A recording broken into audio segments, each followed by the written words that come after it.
Michael Franzese, former captain of the Colombo Crime Family. And one of the speakers that was here earlier said, I recognize Michael. I know Michael. The Prince of the Mafia was the title that he came out with.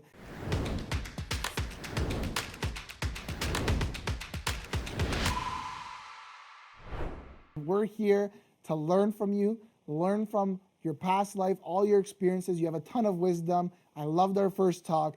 And for those of you who don't know who you are and what you're all about, tell us a little bit about yourself.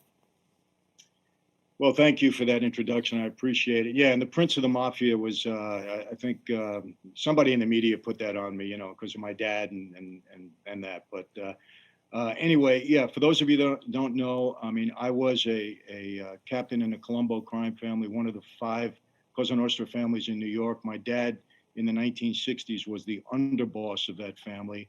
So I kind of grew up in that life. My dad was a very high profile figure, kind of like the John Gotti of his day, always in front of law enforcement, always in front of the media. So I grew up in that environment. Originally, my dad didn't want this life for me. He wanted me to go to school, be a doctor. I was headed in that path when he got in some serious trouble throughout the 1960s.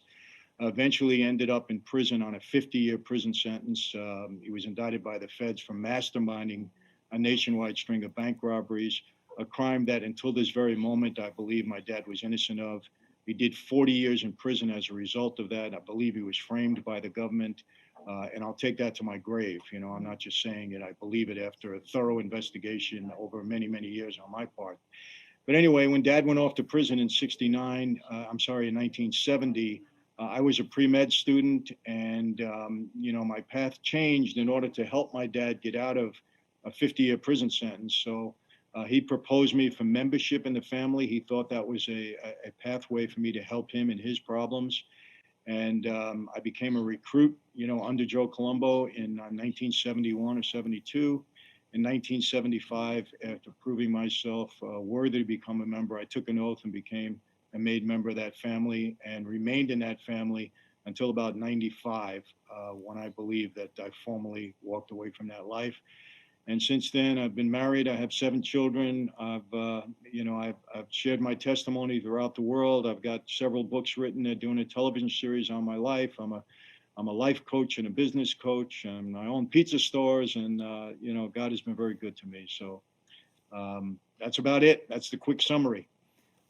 That's amazing, Michael. And we're going to talk about all that because we want to have the business talk today. And I'm going to get right into it. So, how important is your circle of influence when you're trying to set up business, trying to become successful? How important is your circle of influence? Well, it's very important. To me, I'm a networking type of guy. I always, when I meet with somebody, I always kind of file it away. If I feel that person can have value in some way, and we can complement each other in that value. Maybe I can offer something to him, he can offer something to me. So the circle you travel in is very important. And I've made, look, recently I have acquired 2 very good partners that have contacted me through social media and have followed me for a while. And we came together and, rather than just dismissing them, because there's a lot of silly things happen on social media, we engaged in good conversation and eventually they became our partners and we have a great relationship. So networking is very important. Your sphere of influence is very important. The people you hang with, I always say you are who you hang with. So, surround yourself with the right people and, good things can come of it. Amazing. And how do you develop good and strong relationships with those people that you see a potential working in? And you use the perfect example, social media. We get a lot of solicitations on our time. How do you filter through? This can be a great opportunity for both of us. What are some of the things you do? Well, look, I've been around a while, so I have experience with people and, you just it's kind of an inner feeling that you have, a gut feeling sometimes. There's little tests you can put somebody through to see if they're sincere or not. I'll be meeting with somebody next week that's been, telling me he wants to do a lot of things with me. And, he's very intrigued with my life. And, I'm going to qualify him and see if it's for real or not. And I'm listening right now, but, pretty soon I'm going to zero in on him and see if it's just an infatuation, just likes to be around because, I have a certain persona, or if he's real. And again, it's a gut thing, and then you drill down and say, okay, it's time to kind of shut up and put up with our relationship. What's it going to be? Are we going to be just friends? Are we going to be business partners? How's it going to be? And sometimes it could be either one. Sometimes it could be both. So again, for me, it's all about experience now. And but I've kind of had that instinct pretty much my whole life. And I made some mistakes. Don't get me wrong. I've thought people qualified them in a certain way, and I've been wrong about them. Not too much lately, because I think there comes a time when you got to be a lot more right than wrong. As you get older. Yeah, that's amazing, and that whole gut feeling thing is so important. There's been times I went against my gut, it obviously didn't serve me, and then I went with my gut and it served me. So totally agree, and I know you're doing a great job because you're trusting us with these interviews as well. So I really appreciate your trust as well. Now, how do you end a relationship with somebody, but you don't want to burn the bridge with them? So, for example, we were leaving our old company that we were working for. We didn't want to burn the bridge. I went about it a certain way. How would you recommend business owners, entrepreneurs, people that want to kind of cut ties with bad friends? How should you do that without burning the bridge? Well, that's good. You don't want to make enemies of people, in any way, for any reason. It's always better to cut ties differently, because you never know what's going to happen in the future. And it boils down to diplomacy. If you have a business relation with somebody and it's just not working out for you, it's best to go tell that person, listen, we have all the best of intentions, but this is not working, the way I need it to for my business. It's nothing personal. I just need it for my business.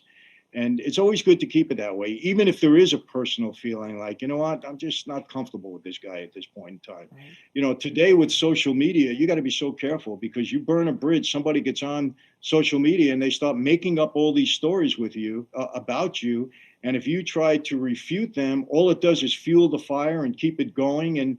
And all of a sudden you got a mess on your hands. I mean, you see what's happening with all this cancel culture and Yeah. everything. People are just saying things, and you get thrown off the internet. It's a lot more difficult to navigate today than it was before all the social media stuff. So, I just say, try to end things nicely. Just say, look, it's just not working out. I wish it would have, and I wanted it to, but it's not working. Maybe it can be in the future. Maybe it's on me. Maybe I have to go and tighten up my ship a little bit, get my act together a little bit better. Then we can do something again in the future. It's always best to try to leave it off, diplomatically. Yeah, and I got a lot of points from that. In that transparency, be upfront, be straight up about it, and assume responsibility as well if you have to. But keep the peace. Keep the peace. That's the most important thing. So I look at the mob as an enterprise, and I want to ask you, how did you survive that form of enterprise when you were in that life? Well, obviously, you have different considerations in that life, because, and some of them are good. You're held to your word in many ways. If you sit down, you make a deal with somebody, you got to keep it, or don't make it. So you're very, you really watch yourself. When you watch your words, you watch your commitments. You make sure that if you do something if you say you're going to do something, you follow through. Because in that life, if you don't, especially if you're making that commitment with another made guy, a guy that's on the level as you, who's going to hold you accountable, you got to do the right thing. So you're very guarded in that way. And I learned that, from the street early on. So, do what you say you're going to do. Don't overpromise and underdeliver. That's really important. Don't overpromise and underdeliver. Hmm. That's something even in your normal business world. You don't do that. You make commitments that you can keep, and sometimes it's better to underpromise and then overdeliver, because then people think you're a superstar. So again, keep your word. Don't make commitments you can't keep. Don't overpromise and underdeliver. Amazing, amazing advice. That's what we train our staff to do. If we could get something done tomorrow, we will, but we'll let the person know maybe by the end of the day, in a couple of days, just to kind of create that opportunity to, overpromise, but I believe over delivering as well. So I love that. Now, so Yeah, follow up. I I could add to this, and this is so it's so minuscule. It might be so minute, but it's so important. You know, we have this pizza franchise now. We just opened it up recently, and my daughter is kind of the manager, and she's up front serving the pizza. And you know, she's very outgoing, and she cares about people. And you know, if the people have to wait 20 minutes, she feels bad that they're waiting 20 minutes. And I said, well, wait a minute, honey, this is made to order. It's great pizza. Just tell them up front it's going to take 20 minutes. Don't tell them it's going to take 10, and then it takes 10 more minutes, because then they might be upset. So just tell them up front. I mean, it sounds so silly, but you'll be surprised, you know, how much better it is for people when they know how long they got to wait. That's it. Okay, I got to wait 20 minutes. I want it. So even as little as that, because if you start turning customers away, turning them off because, hey, he said 10 minutes and now it took 20 or 25, they get upset with that. And then even the taste of the pizza may not be as good because they already have a bad taste in their head. So even little things like that are important in business. Yeah, I agree. And we're going to talk about Slices LA shortly. So I don't want to give too much away about that. But 20 minutes ain't bad for an awesome slice of pizza, real authentic pizza. We wait 45 minutes for a brand name, you know, type of pizza that's kind of just cookie cutter. So that's not bad. I can't wait to try it. But follow up, specifically with respects to the mob, how did you manage to survive when you made the decision to walk away? Because it's similar to people when they leave a company they've been with for a long time, or a particular job or position, and they have that fear of what if things don't go right. What was going on in your head, and how did you survive that? Well, you know, there's two answers to that. You know, the overall answer is I believe God had a different plan and a purpose for my life, and that's been made crystal clear to me over the past 20 some odd years. But, you know, there's also that, you know, God doesn't throw you in the fire without preparing you. So remember, I spent 25 years on the street. I knew intimately well what these guys would do and what they wouldn't do when I walked away from that life. So as a result of that, you know, I was able to protect myself. Now, one of the horrors of that life, my friend, is that you make a mistake, you get walked into a room by your best friend, you don't walk out again. And unfortunately, I've seen that in my life. So when I walked away, I said, they're not going to walk me into a room. They're going to have to work to get me. I moved cross country because I know I couldn't stay in New York. It's just too volatile a place, and I'm too well known. There's too many guys there. I move across the country. I changed my entire lifestyle, meaning I didn't hang out in bars and clubs where I'm fairly well known, and I know other guys, you know who I am, and maybe they want to make a name for themselves, make a call to New York, you know, and I got problems. I didn't walk my dog at the same time every morning to create a pattern in my life. I didn't go to the same restaurant every Tuesday night, create these patterns where people were looking for me, you know, and my experience tells me that that's what they do. They could find me. So, you know, I was very disciplined in that regard, and I stayed away. I didn't let anybody, you know, lure me into a trap. And over a period of time, I just outlasted everybody. I mean, guys had their own problems, their own troubles, and pretty soon they had to worry about themselves because my life was pretty much devastated from the mid 80s when the racketeering laws and the government really pressed on, you know, members of that life. And I just outlived everybody because everybody I know is either dead or in prison for the rest of their lives. Everybody, without fail. And I'm alive and free and extremely blessed to be where I am. That's amazing, and it's so different in your world, your previous world, where the consequences of those actions are your life. And you know, the consequences of our actions, we lose money, we lose clients, and this and that, but the principles are the same. The principles are the same. So I want to ask you this question without provoking, but how did you approach a situation where somebody wasn't doing what they were supposed to be doing for you? I mean, you can't just kind of fire them, right?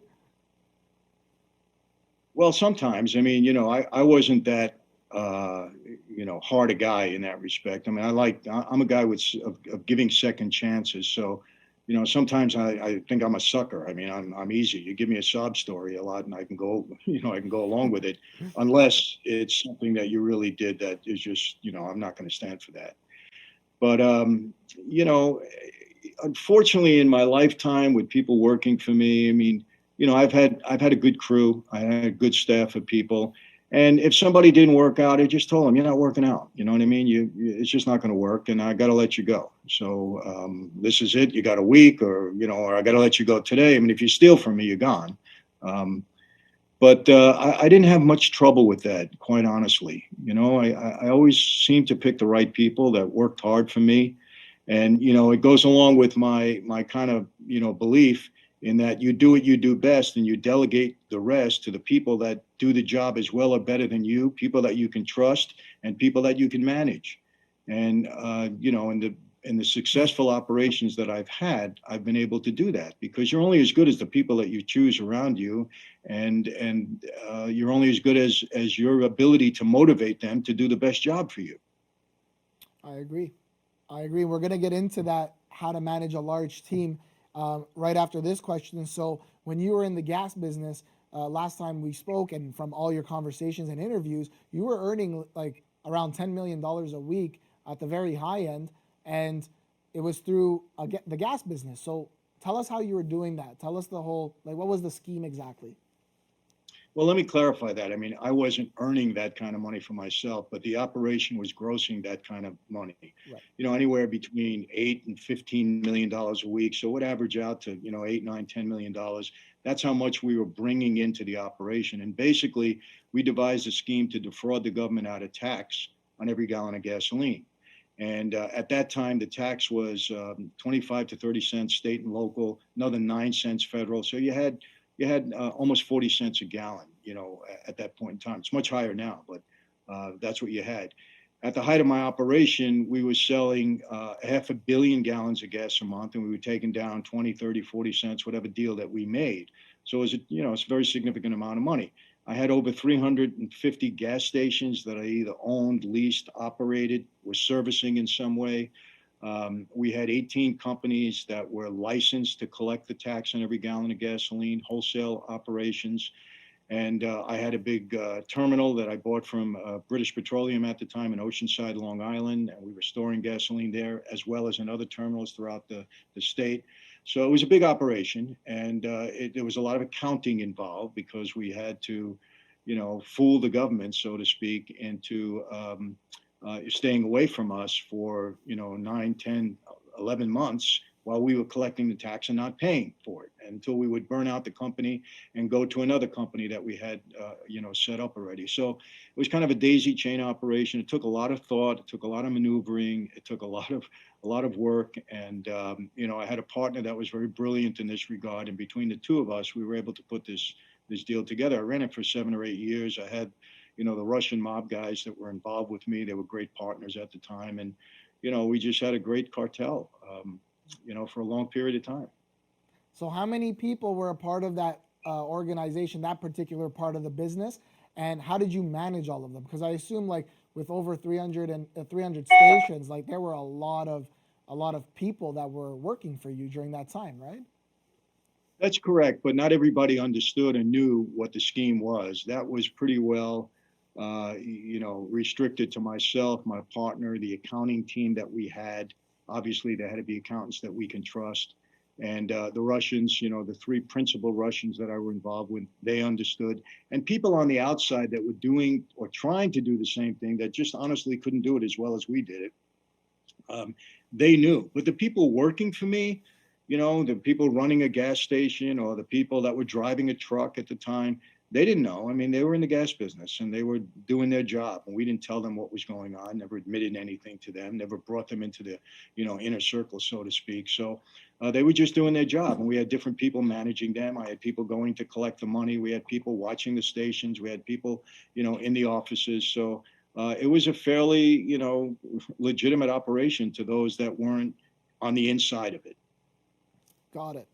And shifting focus to the gambling business. So, tell us how involved you were in gambling, and what was one of the worst cases that you experienced in terms of someone who was a gambler and maybe didn't pay off their debt or something like that? What was one of the worst cases you went through?